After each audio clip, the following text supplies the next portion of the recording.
Le Togo n'a pas d'avenir avec le régime de Faure Gnassingbé. Le Togo n'a pas d'avenir avec le régime en place. Les preuves ont été faites année après année. Des 38 ans de Yahya Jammeh aux 20 ans de son fils Faure Gnassingbé, c'est du pareil au même. Sinon que la situation s'est empirée sous le fils dans un dilettantisme repoussant. Dans toute gouvernance pour le peuple et dans son strict intérêt, le bilan des 3 mois est un axe fondamental d'orientation des programmes phares du mandat. C'est bien cela le bilan des 90 jours très attendus dans les pays soucieux du devenir de leur population. Mais voilà qu'au Togo, plus de 3 mois après la démission du gouvernement, Faure Gnassingbé n'a pas encore le temps pour la mise en place d'une nouvelle équipe gouvernementale. Pourtant, il a été vanté aux Togolais que le basculement dans la 5e République, régime parlementaire sans ans, se justifie par la souplesse et la célérité dans les prises de décision. Sans même véritablement rentrer dans ce nouveau régime, on constate qu'il s'agit juste d'un miroir aux alouettes.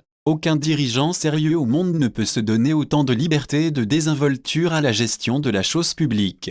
Surtout qu'on a passé d'abord 9 mois de transition pour préparer l'entrée dans la nouvelle République. Et le président du parti Union pour la République, UNIR, qui se choisit préside du Conseil, a prêté serment le 3 mai 2025, 24 heures après la démission du gouvernement de la première ministre Victoire Tomoga-Dogbe. Sans gouvernement, quel conseil préside M. Gnassingbé? Ailleurs, 24 heures après la démission du gouvernement, une nouvelle équipe est en place au service de la population. La gestion des affaires courantes étant limitative des prérogatives des ministres, elle ne saurait durer dans le temps comme on en a l'habitude au Togo dans sa gouvernance insipide et soporifique. Dans ces conditions, il est dans l'ordre normal des choses que le Togo recule dangereusement au milieu de ses voisins immédiats car il s'apparente bien à la cigale de la fable de Jean de La Fontaine qui passe tout son temps à s'amuser pendant l'été pour mourir plus tard de faim. Sans gouvernement, il n'y a point de conseil des ministres où les grandes décisions sont prises.